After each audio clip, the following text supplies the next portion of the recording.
I'm sure you've heard the news with climate change. Summers are changing, they're getting hotter, they're getting drier. And if you're struggling to water the same old plants using gallons and gallons of expensive water, well, stop doing that. What we're going to show you is we're going to show you how to grow plants that are already drought tolerant. They don't need mollycoddling, they don't need loads of water, they'll grow with a very, very small amount. So don't go against the current, go with the current. Grow plants that are drought tolerant and not ones that just need gallons and gallons of water week in, week out.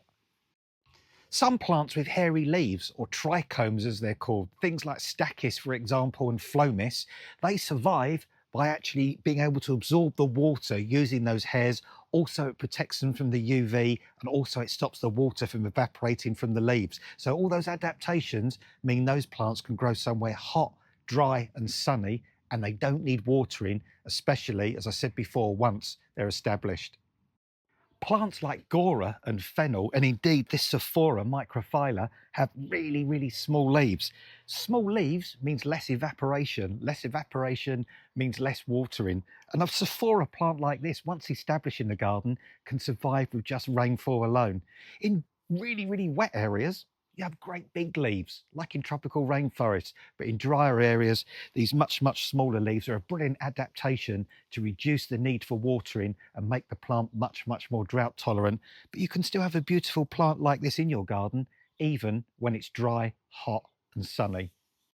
Rosemary and this Aleria virgata that's in our front garden is growing in a really shockingly dry place, but it has rolled up leaves, and those rolled up leaves, they conserve moisture, they stop that evaporation. So it means a plant like this can grow in the most terribly dry areas and still flourish and require almost no watering at all once established.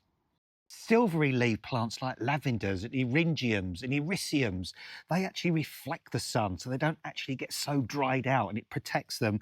And it just means, again, they can grow in these really, really dry conditions. They don't need mollycoddling, they don't need lots of watering. I mean, when they're small like this, these are beautiful little lavender plugs. Yeah, they need a bit of water to get them established, but thereafter, very, very, very small amount of water because of these adaptations in the leaf colour and the sheen on there, protecting them from the dry, from the sun, and from those really, really extreme conditions. Plants like euphorbias and these gorgeous oleanders have got these thick, waxy, shiny leaves. So that stops moisture evaporation, it protects them from the sun, and it means they also can grow in those hot, dry climates. And critically, once they're established, they need very, very little, if any, natural intervention when it comes to watering. Palms have got thick, waxy leaves. Look at these, and they're really rigid, almost plasticky like.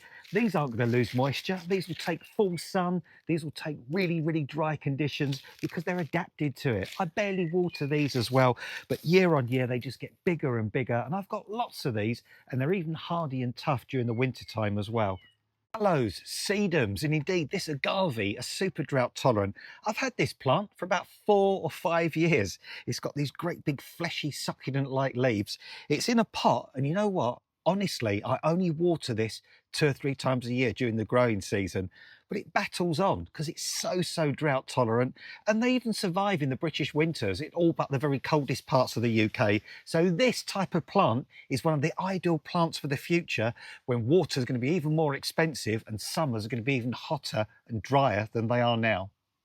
Rolled up leaves or needle type leaves that you find on yew, for example, or this gorgeous Scots pine, they're fantastic because they've got a very small surface area, so very little evaporation. So that's another adaptation plants can make. So look for plants with those needle type leaves if you want plants that need less watering, can grow in those hot, dry, sunny conditions, and are just not prima donnas at the end of the day.